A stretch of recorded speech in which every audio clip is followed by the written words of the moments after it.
시간이 되었으므로 10월 19일 중고등부 예배를 시작하겠습니다. 여호와께서 다스리시니 만민이 뛸 것이요 여호와께서 떨 것이요 여호와께서 그룹 사이에 자정하시니 땅이 흔들릴 것이로다. 시온에 계시는 여호와는 위대하시고 모든 민족보다 높으시도다. 주의 크고 두려운 이름을 찬송할지니 그는 거룩하심이로다. 능력 있는 왕은 정의를 사랑하느니라. 주께서 공의를 견고하게 세우시고 주께서 애굽에게 정의와 공의를 행하시나이다. 너희는 여호와 우리 하나님을 높여 그의 발등상 앞에서 경배할지어다. 그는 거룩하시도다. 하나님은 영이시니 예배하는 자가 영과 진리로 예배할지니라. 아멘.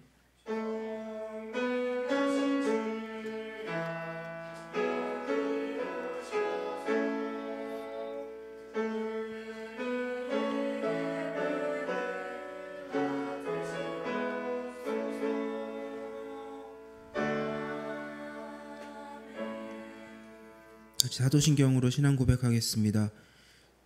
나는 전능하신 아버지 하나님 천지의 창조주를 믿습니다. 나는 그의 유일하신 아들 우리 주 예수 그리스도를 믿습니다. 그는 성령으로 잉태되어 동정녀 마리아에게서 나시고 본디오 빌라도에게 고난을 받아 십자가에 못 박혀 죽으시고 장사된 지 사흘 만에 죽은 자 가운데서 다시 살아나셨으며 하늘에 오르시어 전능하신 아버지 하나님 우편에 앉아 계시다가 거기로부터 살아있는 자와 죽은 자를 심판하러 오십니다. 나는 성령을 믿으며 거룩한 공교회와 성도의 교제와 죄를 용서받는 것과 몸의 부활과 영생을 믿습니다. 아멘.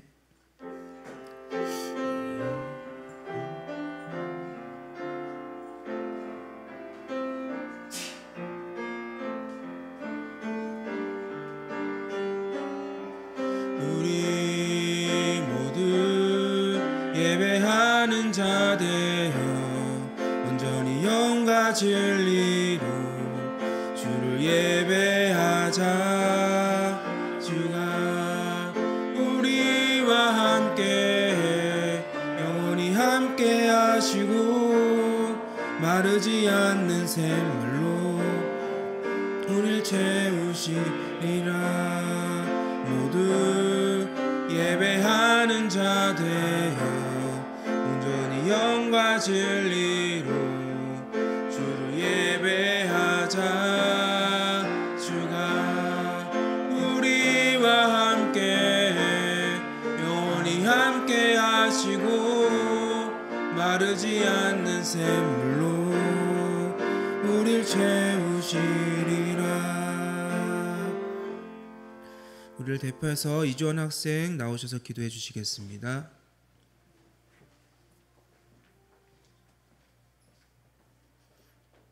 다 같이 기도 드리시겠습니다. 하나님, 이렇게 한자리에 모여 예배를 드리게 해주심에 감사드립니다. 일주일 동안 헛되게 살아간 부분을 회개합니다. 용서해 주세요. 현재 수능을 앞둔 고3 학생들이 있습니다. 마지막까지 힘내서 잘 마무리할 수 있도록 도와주세요. 예수 그리스도의 이름으로 기도합니다.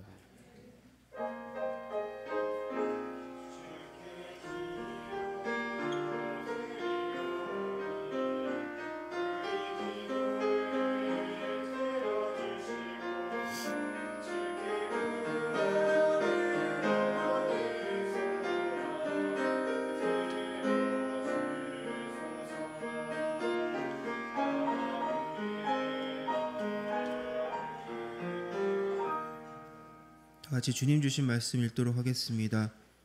오늘 주님 말씀은 사도행전 9장 10절에서 19절 말씀입니다. 신약성경 사도행전 9장 10절에서 19절 말씀입니다.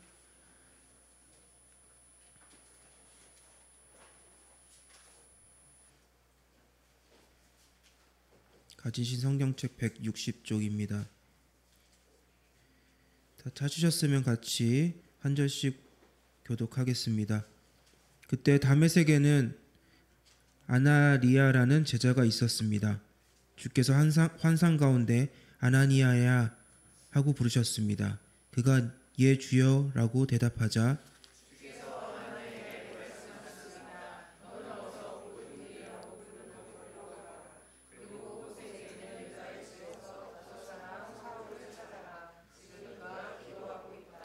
그는 환상 가운데 아나니아라는 사람이 와서 자기에게 손을 얹어 다시 보게 해주는 것을 보았다.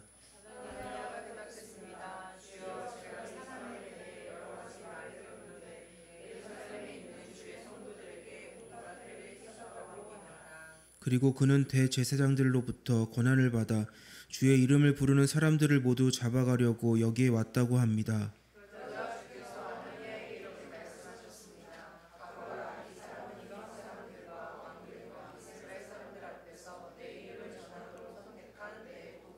내 이름을 위해 그가 얼마나 많은 고난을 당해야 할지 내가 그에게 보여줄 것이다.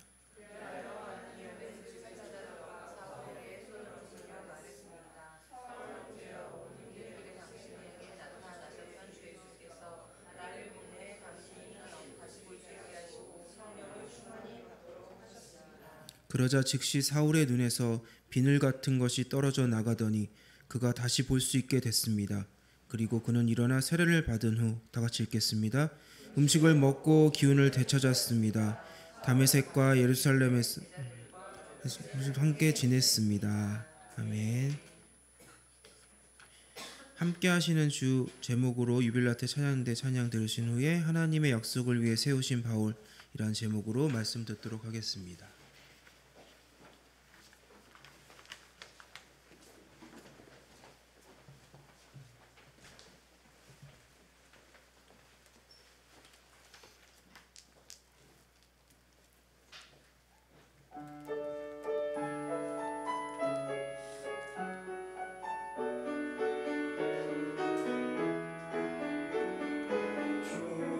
주신 나의 구세주 항상 곁에 계시네.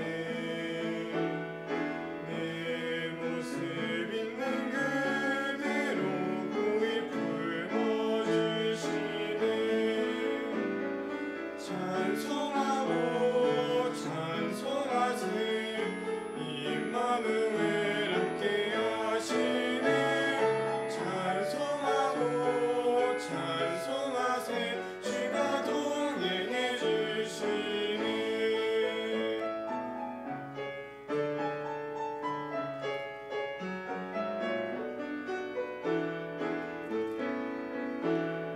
세상 유혹에 빠져서 갈 길에 밀지라도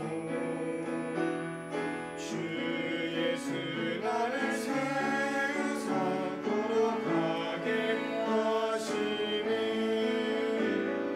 찬송하고 찬송하세 임마누엘 함께 하시네. 찬송하고 찬송하세 주가 동행해 주시네. 찬송하고 찬송하세 임마누엘 함께 하시네. 찬송하고 찬송하세 주가 동행해 주시네.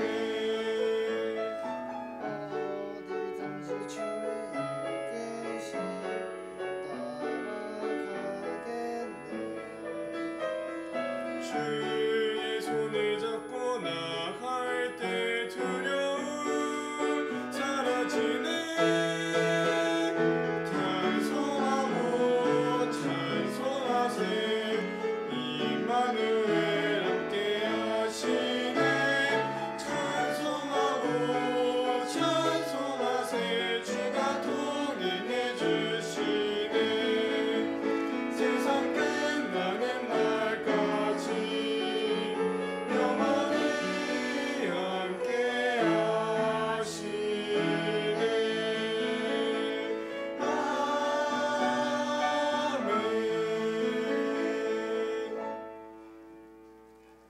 아멘. 아멘. 유빌라테 찬양대 찬양 감사합니다. 하나님께서 기쁘게 받으실 줄 믿습니다. 오늘은 우리 사도행전의 내용으로 조금 더 깊이 있게 들어가려고 합니다. 우리가 지난 시간에는 교회의 시작, 또 교회가 어떤 모습으로 시작됐고, 또 교회가 직면했던 첫 위기의 상황들을 보면서 또 헬라파, 또 이제 유대파가 나뉘어졌던 상황 속에서 7의 집사를 세워서 그것을 이제 화합으로 이끌어갔던 이야기에 대해서 우리가 살펴봤습니다. 오늘은 잠깐 시각을 교회에서 한 인물로 옮겨서 조금 이제 이야기를 나눠보려고 합니다. 오늘은 이제 부르심에 좀 초점을 맞춰서 메시지를 나누려고 하는데요. 여러분 이제 부르심이라는 단어를 우리 이제 한국에서는 이걸 부르심, 뭐 부름 이렇게 뭐 소명 이렇게 표현하지만 영어로는 이 부르심을 콜링이라고 표현합니다.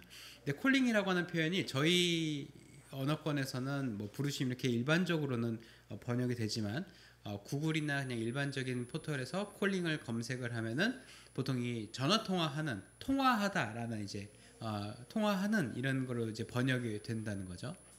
근데 여러분 이제 통화라고 하는 속성을 우리가 한번 생각을 해보자는 거죠. 여러분 전화를 할 때 내가 한 사람하고 통화를 한다는 걸 전제로 했을 때 그 사람하고 내 사이에 어떤 커뮤니케이션이 있다는 걸 전제로 우리가 그걸 통화라고 합니다. 그렇죠?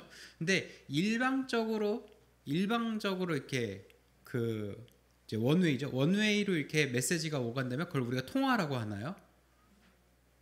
보통 그렇지 않죠. 물론 무전기는 그런 방식을 사용할 수 있습니다. 한 사람이 말하는 동안 다른 사람은 말할 수 없고 그게 닫혔을 때 내가 말할 수 있는 방식. 그러니까 원웨이로 왔다 갔다 하는 방식을 통화로 볼 수 있다면 무전기가 그런 방식이 되지만 일반적으로 콜링이라고 하는 것은 그냥 부른다라는 뜻을 가지고 있는 것은 아니라 반응하는, 그러니까 어떤 요청이 있으면 반응을 하거나 응답에 또 다른 응답이 이어지는 방식으로 소통이 오가는 것을 콜링이다라고 한다는 거예요. 그래서 우리가 부르심하면은 그냥 일방적으로 막 부르고 내가 불렀어 이렇게 이해하는 우리나라의 언어권으로 이해하기보다는 하나님의 부르심 그리고 그것에 대한 우리의 반응, 응답 이런 것들이 맞다, 있다 들어가는 것이 부르심이 가지고 있는 원래 뜻이 가지고 있는 의미다라는 것을 여러분들이 좀 기억하길 바랍니다. 그래서 사실 성경의 인물들을 보면은 하나님과 딜을 하는 경우를 꽤 많이 볼 수 있습니다. 막 처음부터 하나님이 불러주셨을 때 저 아니에요, 저는 안 된다니까요 라고 하는 사람들이 허다합니다. 왜 저 같은 걸 부르시나요? 저보다 형이 더 잘하는데 저는 갈 수가 없습니다. 하나님 그럼 제가 테스트를 몇 개 해볼 테니까 그 테스트를 하나님이 통과하시면 제가 하나님 부른 줄 알고 제가 따라가겠습니다. 그러니까 또 못 들은 척하고 뭐요? 그래서 딱 엉뚱한 사람 찾아가고. 성경에는 사실 이 부르심에 단번에 네 제가 가겠습니다. 네 불러주셔서 감사합니다. 그렇게 반응하는 건 없다는 거죠. 여러분이 이제 알라딘, 아라비안 나이트에 나오는 이제 알라딘 시리즈를 보면은 우리는 이제 디즈니판 알라딘을 보다 보니까 나오면은 램프 요정 지니가 나와가지고 쇼를 하죠. 제목이 기억이 안 나네요. 프린스 알리 이런 거 부르면서 뮤지컬적인 요소들로 좀 희화화해서 돼 있고. 극 중에 있는 알라딘하고 이제 재밌게 친구처럼 대하잖아요. 근데 원작을 가면은 소원을 얘기하라 그러고 소원을 얘기하면 to hear is to obey라고 말하고 소원을 바로 이뤄줍니다. 그러니까 들은 대로 내가 순종하겠다라고 끝내버려요. 그게 원래 주와 종의 관계에서 드러나는 거고 주인의 소원을 들어주어야만 하는 존재의 마땅한 반응이라는 거죠. 그러니까 초월자이긴 하지만 종의 신분을 갖고 있기 때문에 들은 대로 그대로 순종할 수밖에 없는 구조를 이제 아라비안 나이트에서 우리가 발견할 수 있는데 성경에서 드러나는 방식들은 그런 방식으로 드러나지가 않더라라는 겁니다. 그래서 하나님께서 모세를 부르실 때도 그러했고 또 엘리의 밑에 있었던 사무엘을 부르실 때도 그러했고 또 수많은 성경의 인물들을 부르실 때도 그들이 그냥 겸손해서가 아니라 정말 내가 아닌 것 같아서 내가 아니기 때문에 혹은 하나님의 부르심이 맞는지 오해할 수 있고 또 그것이 두렵기 때문에 재차 확인을 거쳐서 하나님 부르심에 나아갔다는 겁니다. 한 번에 to hear is to obey. 네, 제가 그렇게 하겠습니다. 그렇지 않았다는 겁니다. 근데 구약의 인물들, 그러니까 우리가 처음 그 부르심의 사건에 있었던 인물들로부터 맨 마지막에 이르기까지 사실은 구약의 모든 인물들은 사실은 하나님의 부르심에 굉장히 의구심을 가지고 있었던 모습을 보여주는데 사실 신약의 모습에 와서도 그 모습은 계속 이어지더라라는 겁니다. 사실 여러분 이제 구약에 우리가 부르심을 입었던 사람들의 모습을 보면은 대개는 세 가지 범주로 좀 나눌 수 있을 것 같아요. 제가 이제 아까 이제 설명을 드리면서 짧게 설명을 드렸지만 하나님이 부르셨을 때 이 세 가지 반응. 첫 번째 반응은 뭐냐면 아니라는 거예요. 저 아니에요. 난 아닙니다. 저 그렇게 못 하겠어요. 라는 방식을 이제 채택을 했던 부르심의 사건에 있었던 사람들이 있었고, 두 번째는 이제 확인을 했던 거죠. 이렇게 하면 제가 믿겠습니다. 이렇게 해주시면 제가 믿겠습니다. 저렇게 해주시면 믿겠습니다. 하는 경우가 있었다는 거죠. 그리고 가장 마지막의 경우가 뭐냐면은 세상 사람 누가 봐도 자격이 없는데 하나님께서 부르신 경우가 있어요. 세 번째의 경우, 기생 라합이라는 게 대표적인 인물이 되겠죠. 세상 누가 봐도 하나님의 민족과 백성으로서는 절대 들어올 수 없는 여인이자 어떤 기생이라고 하는 당시 죄인이자 이방인이었던 그 여인이 하나님의 계보, 하나님의 언약 안에 들어올 수 있었던 것은 사실 세상 사람, 그러니까 반전을 거듭하는 거죠. 근데 그 반전의 연속이 오늘 이제 우리가 함께 읽은 다마스커스로 가는 도상에 있었던 사울이라는 자에게도 드러납니다. 여러분 아마 이제 사울의 이야기는 잘 알 거예요. 바울이 나중에 사도 바울로 불리는 그 이제 하나님의 종, 또 이방인의 사도로 부르심 받았던 이제 바울을 우리가 초기에는 이제 사도행전 초기에는 사울이라는 이름으로 우리가 부른다고 하죠. 근데 이제 오늘 함께 읽었던 본문의 초반부에 보면은 1절, 2절에 이제 사울이 예수님을 믿고 예수님의 도를 따르는 사람들을 잡으러 간다, 잡으러 다닌다는 소문들이 당시 이제 그리스도인 공동체 사이에서 소문으로 돌고 있었습니다. 여러분 이제 얼마 전에 이제 뉴스에서 봤을지 모르겠지만 이슬람 세력 혹은 이제 반기독교 세력에 의해서 기독교가 박해당하는 그런 모습들이 지금 이제 뉴스에서도 공공연히 지금 우리가 발견할 수 있는데, 지금 우리는 사실 그런 상황은 아니지만 지금 당장 누가 들어와서 기관 단총이나 그런 걸로 이제 우리를 들어와서 문을 벌컥 열고 들어와서 저를 비롯해서 이렇게 여러분들 총을 쏠 수 있는 그런 환경 속에 당시에 있었다는 거죠. 그때 뭐 총이 있었던 건 아니지만 그러니까 이렇게 예배드리고 숨어서 예배드리고 있는데 갑자기 들이닥쳐가지고 우리 잡아가고 사자의 밥으로 넘겨주고 또 이제 처형하고 돌을 쳐서 죽이든 그런 것들을 우리가 감수할 수 있었던 그런 공포심 속에서 신앙생활을 그 당시 그리스도인들이 유지하고 있었다는 거죠. 그러니까 이게 얼마나 예민하겠어요. 이게 얼마나 막 문 벌컥 열리는 소리만 들어도 누가 온 거 아니야, 그러고 밑에서 막 소란소란 이런 소리만 들려도 이거 뭐 누가 온 거 아니야? 라는 그런 노이로제, 그런 트라우마에 시달릴 정도로 신앙생활을 그렇게 하고 있었다는 거죠. 당시 그리스도인 공동체도 그런 소문이 아마 돌았을 겁니다. 누가 잡혀갔대. 누가 지금 거기 가서 죽었대잖아. 누가 그 공동체가 완전 박살났대잖아. 라는 소문들이 말이죠. 근데 당시에 이 다마스커스로 이 바울이라고 하는 자가 오고 있다라는 소문들을 이제 다마스커스에서 있었던 그리스도인 공동체도 이제 알고 있었습니다. 당시에 이제 사실 사울의 현 종교, 지금 이제 박해 사건이 일어나고 있는 이 당시의 종교를 본다면 이제 유대교겠죠. 유대교. 이제 유대교는 지금도 예수 그리스도를 막 이제 죄인으로 보진 않습니다. 근데 예수 그리스도를 이제 선지자 중에 한 사람, 그냥 예언자 중에 한 사람, 스승 중에 한 사람 정도로만 보지, 그의 가르침을 혹은 그의 가르침을 제자들이 왜곡되고 그릇되게 해석을 해서 이 기독교, 크리스찬이즘이라고 하는 이단이 태어났다, 이렇게 이제 유대인들은 진단을 하고 있거든요. 근데 유대인들이 마치 그 당시 그 세계관에서 그렇게 가지고 있었던 것처럼 그 그리스도인들은 이제 이단들인 거죠. 이 이단을 또 펼쳐 나가려고 하는, 또 이제 유대교를 분열시키려고 하는 이제 반대 세력인 거죠. 그래서 유대인 중에 유대인이었던 사울은 그 꼴을 볼 수가 없었던 겁니다. 그래서 이 이단들의 싹을 잘라야겠다. 지금 이제 이단으로 펼쳐 나가기 전에 얘네들의 싹 이제 속된 말로 조져가지고 유대교를 지켜야겠다. 이제 그런 사실 자기 나름의 사명감이 있었을 거예요. 그러니까 우리가 이제 예를 들면 이제 신천지에 빠져 있거나 어떤 통일교에 빠져 있는 사람들을 구출해 내기 위해서 그들의 길을 막고 예배로 가는 길을 막고, 그러니까 이단의 예배죠. 이단 교회로 가는 걸 막고 어떻게든 붙들어 놓고 막 쇠뇌했던 뭐 어떻게든 해서 바른 복음을 심어주려고 노력했던 것처럼, 그걸 우리가 사명으로 또 받아들일 수 있는 것처럼 사울에게 있어서 사명은 이 유대교가 잘못되지 않도록, 또 이 잘못된 가르침에 속아서 이 사람들이 더 이상한 데로 가지 않도록 구출해내고자 하는 사명이었다는 거죠.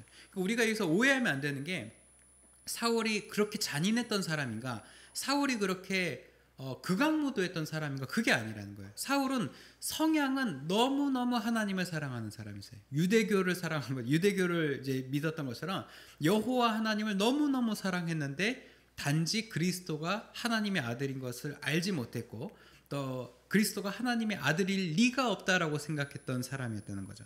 그래서 그러한 사울을 사실은 공포의 대상이자, 사실 뭐 그런 말도 있잖아요. 신념이 무섭다고.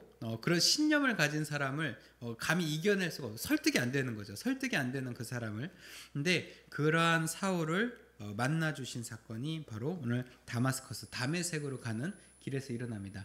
이제 사울이 다메섹에, 이제 다마스커스에 그리스도인 공동체가 있다해서 잡으러 갑니다. 잡으러 가는데 이제 예수님께서 아나니아를 만나는 장면, 이제 불러주시는 장면을 우리가 이제 본문을 통해서 읽었지만, 그 이전 사건에서 이제 사울의 눈을 멀게 하시죠. 사울의 눈을 멀게 할 때 사울이 누구십니까? 하니까 네가 박해하는 예수다라고 합니다. 그러면서 눈을 멀게 하시죠. 그리고 다마스커스에 가서 유다라고 하는 사람의 집에서 거하게 하십니다.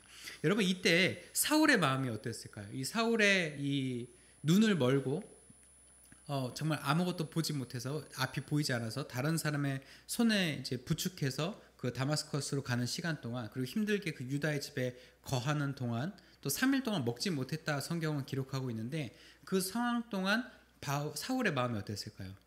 아마 세계관이 붕괴되는 듯한 경험을 했을 겁니다. 내가 지금까지 하나님 나라를 지키겠다고, 내가 하나님을 사랑한다고 지금까지 이 일들을 했는데 내가 하나님의 일을 망치고 있었구나. 내가 하나님의 아들을 욕되게 하고 있었구나. 그런 이제 마음, 스스로에 대한 배신감도 굉장히 들었을 거고, 하나님에 대한 두려움이 크게 들었을 것입니다. 그 순간 바울에게는 마음의 이제 변화가 일어나기 시작한 거죠. 그렇게 하나님께서 나를 쓰고 계시다고, 나를 사용하고 계시다고 믿었었는데, 내가 하나님의 뜻과 반대의 방향으로 움직이고 있었다는 것을 알았던 거죠. 그래서 바울은, 이제 바울이라고 제가 이제 호칭을 바꾸겠습니다. 이 바울이 예수님과 교회를 향한 엄청 열정적인 그 박해자에서 이제 신약 성경의 전체 볼륨의 3분의 2, 70%를 이제 집필하고 유라시아 대륙을 종횡무진하면서 복음을 전하고 교회를 개척하고 또 교회를 돌보았던 위대한 사도로 쓰임 받았다는 것을 우리가 알고 있다는 거죠. 사실 바울의 인생의 이 지점을 찍어, 좌표를 어떤 이제 전체를 스펙트럼으로 놓고 이 지점을 찍어봤을 때, 바울은 사실 그 전에 굉장히 명문가의 제자였습니다. 그래서 가말리엘 문화에서 배웠다라고 하는 것은 이제 최고의 최고에게서 배웠다는 거예요. 뭐 예를 들면 우리나라 건축가로서 유현준 교수의 수제자다, 뭐 이런 타이틀을 갖고 있었다고 보세요. 그러면은 이미 엄청난 거죠. 유현준 교수 제자야. 건축학도로서는 우리나라에서는 최고야. 뭐 이런 호칭을 들을 수 있었던 위치처럼, 가말리엘 문화에 있었다, 또 유대인이다, 로마 시민권자다, 이런 복합적인 그의 정체성은 엘리트 중에 엘리트.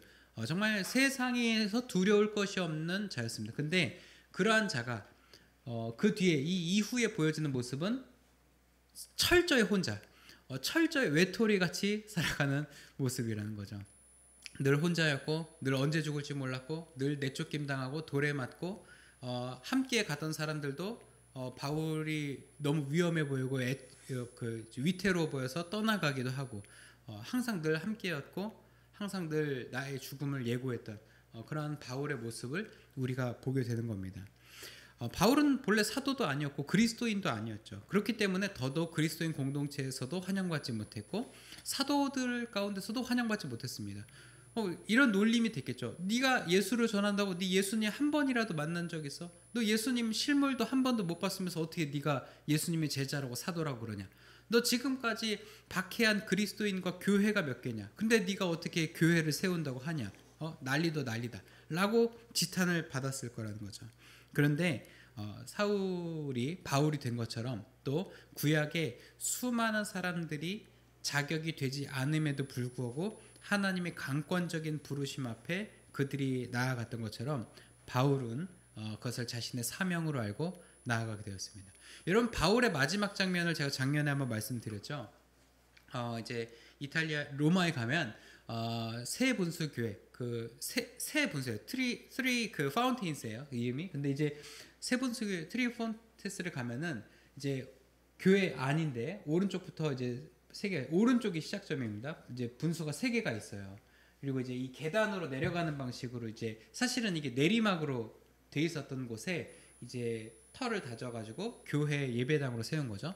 전승에 따르면은 이 오른쪽에 처형대 단두대가 있었어요. 그래서 이제 당시의 단두대는 길로틴의 방식이 아니라 이제 이런 데다가 사형 틀에다가 이제 고개를 이렇게 하고 있으면은 이제 집행인이 와서 처형인이 와서 큰 칼자루 도끼자루라서 목을 탁 이렇게 커팅을 하는 목을 싹 베주면은 통통통 해가지고 이제 저쪽으로 굴러 떨어지는 거죠. 근데 당시에 사도 바울의 머리가 좀 표현하기가 좀 잔인하네요. 이제 오른쪽 끝에 있는 공간에서 단 위쪽 공간에서 머리를 떼는데 한 번, 두 번, 세 번 통통 퍽 이렇게 떨어진 거예요. 사도 바울의 머리가. 근데 그 떨어진 자리에 피가 고이고 그 피가 튄 그 고인 자리에 물이 솟아나기 시작했다라는 전승 때문에 새 분수교회고 지금도 막 분수처럼 막 물이 이렇게 솟아나는 건 아니고 약간 샘물의 줄기 지류들이 발원되는 것처럼 있고 맨 마지막에는 이제 여기는 없지만 사도 바울의 머리가 이제 황금으로 이제 꾸며져 있습니다. 저는 이제 이 사도 바울의 마지막 그리고 그 중간 지점을 봤을 때 사도 바울의 인생이 이렇게 역변하는 순간 그 순간의 그 지점에는 분명히 소명, 이 부르심이 있다고 저는 믿습니다. 그리고 하나님께서 인간에게 주시는 세 가지의 명이 있는데 그 세 가지 명을 우리에게 어떻게 감당해야 되는지 가장 잘 보여준 인물 역시 저는 사도 바울이라고 보네요. 물론 예수 그리스도께서 그러하시지만 사도 바울이 그러하다는 거죠. 우리에게 주신 명은 세 가지 명은 생명, 소명 그리고 사명입니다. 우리에게 예수 그리스도 앞에 회개함으로 예수 그리스도의 보혈로 씻기심의 공로로 우리가 생명을 얻었고 또 하나님께서 우리를 하나님의 자녀로 예수 그리스도의 제자로 불러주셨고 소명이었고 저마다에게 주님의 몸된 교회를 세우고 섬기며 살아가라는 사명을 주셨습니다. 그 세 가지 명을 죽기까지 감당했던 인물 중에 하나가 바로 사도 바울이며 사도 바울의 이야기가 바로 우리를 또한 부르고 있다는 것을 우리 여러분들이 발견하게 되길 바랍니다. 제가 처음에 하나님의 부르심에 대해서 얘기했죠. 그리고 우리가 1년 내내 지금 결단 파송 찬송으로 하나님의 부르심에는 후회하심이 없네를 부르고 있는데 하나님의 부르심은 후회하심이 없습니다. 근데 하나님의 부르심이 진정한 부르심으로 끝나려면 그냥 불러주고 그게 아닙니다. 부르심의 본 속성, 그 콜링의 본 속성에 들은 자, 수신자의 응답이 있어야 한다는 것을 제가 처음에 말씀드렸던 것을 여러분 꼭 기억하십시오. 하나님께서 우리를 불러주셨다면 그 부르심에는 우리의 응답이 있어야 하는 것입니다. 저는 이 표현을 예배라고 표현하고 싶어요. 그리고 Grace and Gratitude라고 하는 표현으로 여러분하고 나누고 싶은데 예배야말로 하나님의 부르심에 반응하는 시간입니다. 하나님께서 우리를 불러주셨습니다. 하나님의 자녀 삼아주셨습니다. 예수 그리스도의 제자로 불러주셨습니다. 성령의 움직이는 교회로 우리를 불러주셨습니다. 우리가 그것을 고백하고 확인하고 감사드립니다라는 그 반응이 일어나는 구체적인 장이 바로 이 예배라는 것이죠. 그래서 여러분들이 이 예배 자리로 올 때 오늘 밥은 뭘까? 오늘 끝나고 뭐 하는 걸까? 이런 고민도 있지만은 여러분 오는 마음에는 근본적으로 기본에는 하나님께서 우리를 불러주셨고 그 부르심에 내가 한 번 더 반응하러 간다라는 그 마음이 그리고 그 마음이 예배에서 고백되고 표현되어야 우리 일상 속에서 그 고백이 확장될 수 있는 것입니다. 달리 말하면 우리 일상이 예배가 된다라고 하는 것은 하나님의 부르심에 대한 우리의 사명적인 반응이 예배에서만 고백되는 것이 아니라 일상 모든 공간에서도 그 고백이 드러나야 한다라는 것입니다. 오늘 이 말씀을 준비하면서 저 역시 저의 소명을 다시 한번 돌아보게 됩니다. 제가 처음 신학교 입학할 때, 또 처음 전도사 사역을 시작할 때, 목사임직을 받을 때, 또 여러분 앞에 또 지금 이렇게 말씀을 전하면서 제 모습을 돌아보면 사도 바울 혹은 사도 바울 앞에 부르심을 먼저 경험했던 사람들하고 늘 똑같아요. 하나님 제가 어떻게 이 사역을 감당할 수 있는 것입니까? 하나님 저 같은 사람이 어떻게 이 일을 할 수 있는 것입니까? 하나님 잘못 보셨습니다. 하나님 사람 단단히 잘못 보셨어요라고 말할 수밖에 없다는 거죠. 하지만 그럼에도 불구하고 하나님께서 저를 불러주셨으니 제가 그것에 사명껏 생명껏 소명껏 반응하겠습니다. 그것이 저의 반응입니다. 그것이 저의 감사입니다 라고 고백할 수 있는 것이 바로 저의 정체성이라는 거죠. 제가 영어로 grace and gratitude라고 말씀드렸는데, grace는 하나님의 은혜를 의미하고 gratitude는 우리의 감사로서의 반응을 의미합니다.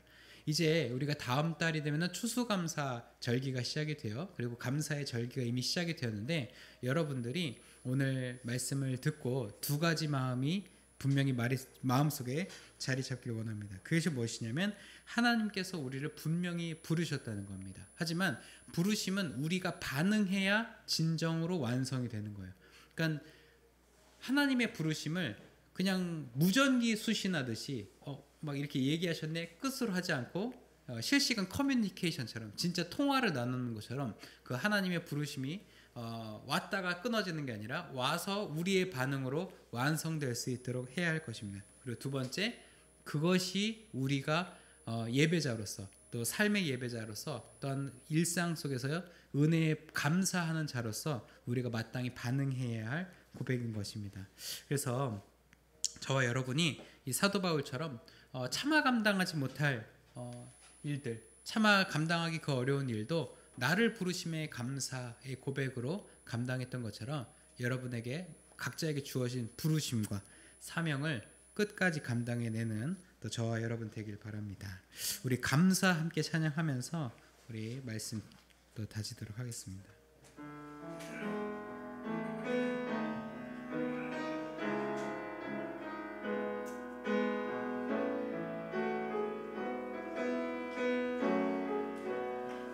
오늘 숨을 쉬는 것, 오늘 숨을 쉬는 것 감사,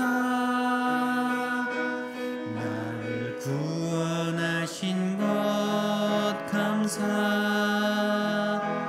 내 뜻대로 안 돼도 주가 인도하신 것 모든 것 감사, 내게 주신 모든 것, 내게 주신 모든 것 감사, 때론 가져가심도 감사, 내게 고난 주셔서 주뜻하게 하신 것 모든 것 감사. 주님 감사해요. 주님 감사해요. 주님 감사해요. 내가 여기까지 온 것도 은혜입니다. 주님 감사해요. 주님 감사해요. 나를 사랑하신 주 사랑 감사함. 항상 주 안에 있는 것, 오늘 숨을 쉬는 것, 오늘 숨을 쉬는 것 감사, 나를 구원하신 것 감사,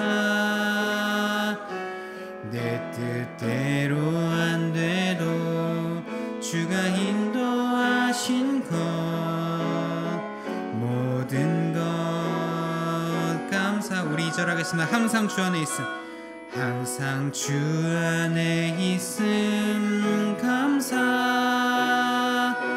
참된 소망 주심도 감사,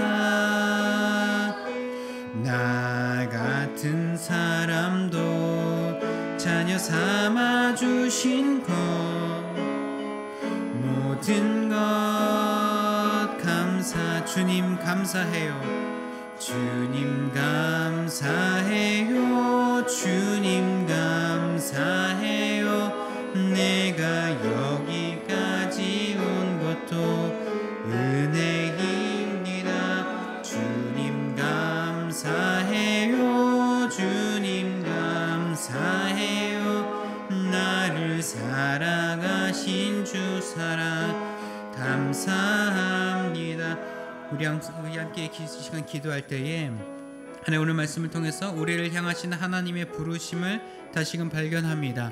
하지만 지금까지 하나님의 부르심에 우리가 응답하지 않음으로 듣지 않음으로 반응했다면 이제는 우리가 하나님의 부르심에 반응함으로 하나님의 부르심이 완성되게 하여 주옵소서. 그저 우리를 스쳐 지나가는 은혜의 사건으로만 넘어가는 것이 아니라 그 은혜가 우리의 삶과 사명과 반응 속에서 이어져 갈 수 있도록 우리의 삶이 하나님께 드림이 되는 인생 되게 해달라고 우리 시간 주여 한번 부르짖고 기도하며 나아가겠습니다. 기도합니다. 주여, 하나님 우리 을지로교회 중고등부 자녀들의 삶을 붙들어 주옵소서. 그동안 설교만 듣고 예배만 드리고 공과 공부만 하고 일상으로 흩어지는 삶을 살아왔다면 이제는 예배를 통해 주신 은혜, 공과를 통해 결단한 말씀과 내용, 그리고 찬양과 기도를 통해 하나님께 아뢰어 올려드린 모든 제목들이 우리 삶 속에서 이어져서 응답되고 확인되는 역사가 일어나게 하여 주옵소서. 우리가 하나님의 부르심 앞에 서 있습니다. 우리가 하나님의 부르심을 스쳐 지나가지 않겠습니다. 우리가 하나님의 부르심에 응답함으로 반응하며 나아가게 하시사 하나님의 부르심이 완성되게 하여 주옵소서. 하나님의 부르심에는 후회하심이 없다 하셨으니 우리도 그 후회하심이 없는 하나님의 부르심에 마음의 확신을 가지고 반응하는 우리가 되게 하여 주시옵소서. 그래서 사도 바울과 같이 그의 삶은 녹록지 않고 고난과 역경이 반복되었으나 매일 날마다 죽는 그 순간 속에서도 하나님과 가까워져가는 자기 확신 속에 살아갔던 바울처럼 우리도 바울과 같이 매일의 삶 속에서 하나님과 가까워지는 우리가 되게 하여 주옵소서. 우리 이 시간 또 한 가지 기도할 것은 하나님 우리가 감사함으로 살아가는 우리가 되게 하여 주옵소서. 우리 삶에 처한 상황과 환경을 돌아보면 차마 감사할 것이 없는 그런 상황 속에 우리가 살고 있지만 그러나 주님 그 모든 것을 가능케 하시는 것이 바로 하나님의 은혜인 줄 믿습니다. 우리가 감사할 것이 없어 불평과 불만으로 우리 일상을 채우기보다 우리가 성령의 충만함 속에 우리에게 이미 베풀어 주신 은혜를 발견할 수 있는 영안을 열게 하여 주옵소서. 우리가 성령으로 충만해져서 이미 우리에게 베풀어 주신 은혜, 이미 우리에게 허락하신 그 모든 하나님의 사랑을 발견케 하여 주시고 그 모든 것으로 인하여서 감사할 수 있는 우리가 되게 하여 주옵소서. 우리 주여 한번 부르짖고 또한 기도하며 나아가겠습니다. 주여, 하나님 우리가 감사를 회복하길 원합니다. 감사할 것이 없어 감사하지 못하는 것이 아니라 감사할 수 없는 그 상황 속에서도 감사하는 것을 찾아낼 수 있는 은혜의 눈을 우리가 갖게 하여 주옵소서. 하나님께서 우리에게 생명 주시고 소명 주시고 사명 주셨음에도 우리가 아무 곳에도 감사하지 못하고 살아갔던 우리의 모습을 회개하오니 주님, 우리가 다시 한번 하나님의 은혜에 흠뻑 빠져 성령의 충만함 속에 우리가 이미 누리고 있는 것, 이미 받은 것, 거저 얻은 것으로 인하여서 하나님께 감사함으로 나아갈 수 있게 하여 주옵소서. 그래서 이 가을, 이 감사의 절기에 감사를 회복하는 우리가 되게 하여 주시고 감사로 우리 인생을 새롭게 바꿔나가는 우리가 되게 하여 주옵소서. 우리가 되게 하여 주옵소서. 하나님, 오늘 사도 바울의 삶을 통하여서 우리 인생과 잇대어서 비추어 살펴봅니다.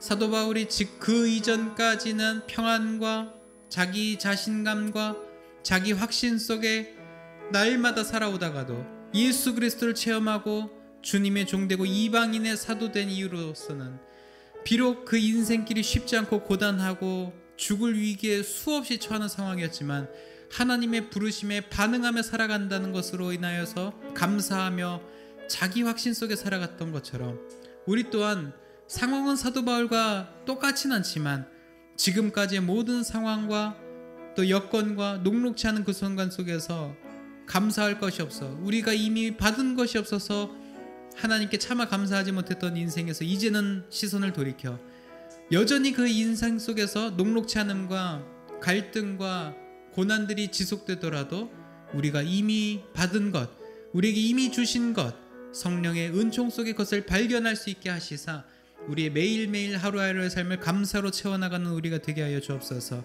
감사를 원동력 삼아 우리의 사역과 사명과 생명과 소명을 감당하는 우리가 되게 하여 주옵소서.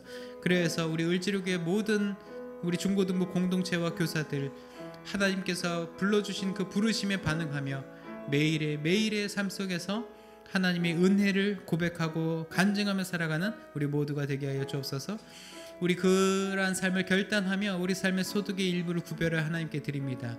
하나님 이 힘을 기쁘게 받아주시고 하나님의 부르심을 정말 확신할 수 있도록, 그리고 그 확신이 필요한 자들에게 그들이 일어설 수 있도록 이 예물이 사용되게 하여 주옵소서. 또는 예물과 함께 우리의 간구하는 바와 기도의 제목들도 함께 아래 내려놓습니다. 하나님께서 그 제목들 하나하나 살피시고 하나님의 때에 하나님의 방법으로 응답하여 주실 줄 믿습니다. 오늘 드리지 못한 손길과 함께하지 못한 심령 위에도 동일한 은혜와 복을 허락하여 주실 줄 믿으며 우리 주 예수 그리스도의 이름으로 봉헌 기도드립니다. 아멘. 우리 다 같이 자리에서 일어나셔서 결단을 찬송하겠습니다.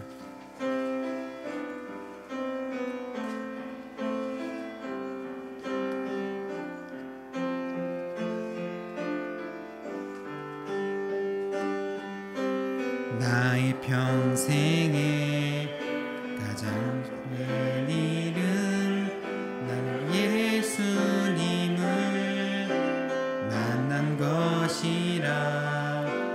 나의 평생에 가장 잘한 일은 내가 예수님을 주로 섬긴 것이라. 이 세상 살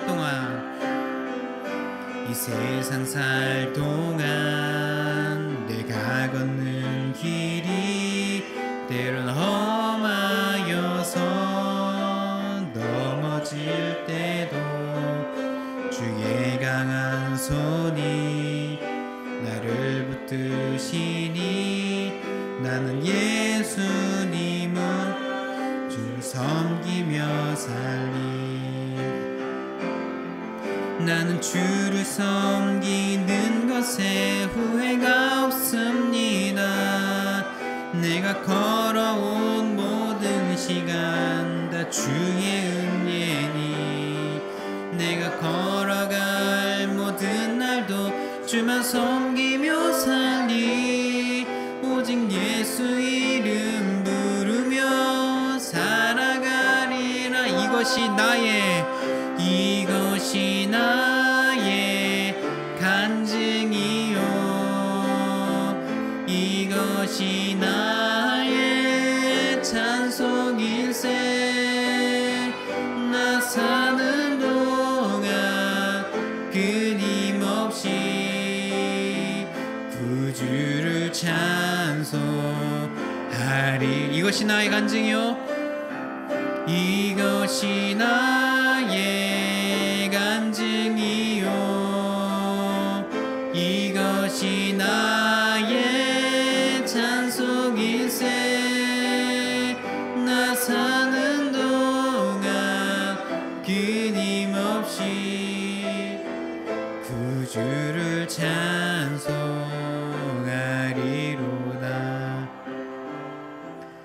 우리를 죄와 어둠 속에서 건져 하나님의 자녀 삼아주신 주 예수 그리스도의 구속의 은혜와 역사의 주인이신 우리 아버지 하나님의 무한하신 그 사랑하심과 보혜사 성령님의 내주교통 형통하게 하시는 역사가 오늘 말씀을 기억하며 하나님의 부르심에 감사함으로 응답하며 살아가기로 다짐하는 이 자리에 고개 숙인 을지로교회 중고등부 자녀들과 우리를 지도하시는 선생님들과 주님의 몸된 을지로 교회와 우리의 가정과 학교와 일터 위에 우리 조국 대한민국 위에 이제부터 영원까지 함께 하옵시기를 간절히 축원하옵나이다.